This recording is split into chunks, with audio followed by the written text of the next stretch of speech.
25th of February, Weather Blender blog. Keyword here, how about this keyword? Blizzard.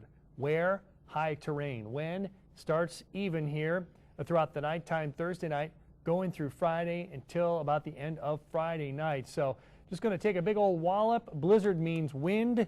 Blizzard means blowing and drifting snow. And again, a lot of people confuse that one with just plain old snow. No, it's the blowing and drifting snow and the wind that stays up there. Again, 40 miles an hour around those high terrain areas of West Virginia over the next 24 to 36 hours. Plenty of snow falling across the state of New York, lots of rain in New England, and then we have the northwesterly flow coming in off of Lake Michigan and Lake Huron again, northern West Virginia getting the Lake Huron fetch and the Lake Michigan fetch stretching all the way across southern Ohio into West Virginia and eastern Kentucky. During the daytime, most of that stuff just melted. During the nighttime, well, let's say from Charleston to the east, we'll pick up something like 1 to 3 inches of new snow. Now, let's jump out 7 a.m. Friday.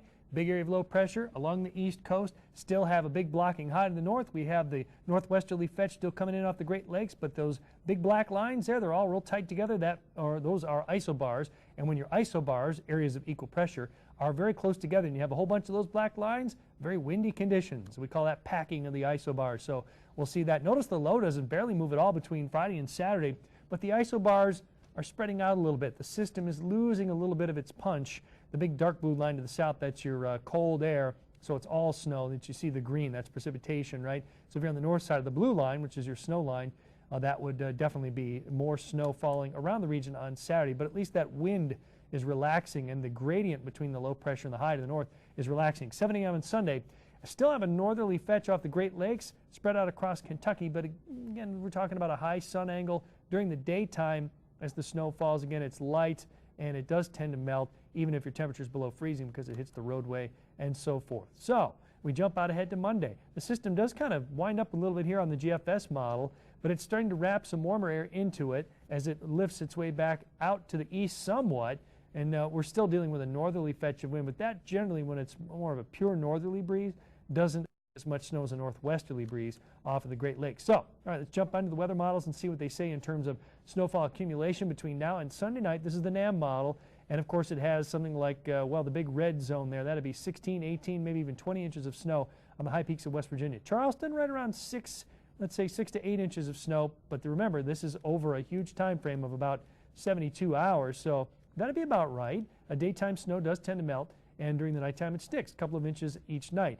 Out to the west of Huntington, barely anything at all. Boy, look at all the snow out there. New York State, just going to get walloped. Some of those higher peaks in New York could pick up 2 feet of snow. Here's the GFS model, same thing, just displaces that red zone in West Virginia slightly farther north, but it does have a little more snow, 6 to 8, maybe even 10 inches just to the east of the Charleston area. Again, a 72-hour look out toward late hours of Sunday, and even the Great Lakes picking up a couple of inches. So we put this in a blender. This is what we came up with.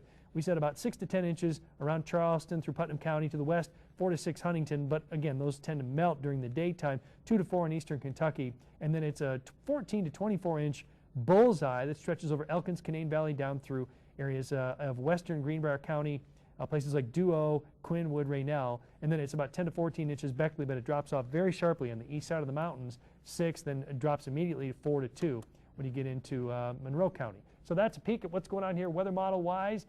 Winds obviously going to be a big problem no matter where you are, but the snow accumulating, some huge monster drifts in places like Greenbrier, Mercer, Summers, and also Pocahontas counties in West Virginia, and a little slick ride early in the mornings around Charleston the next couple of days.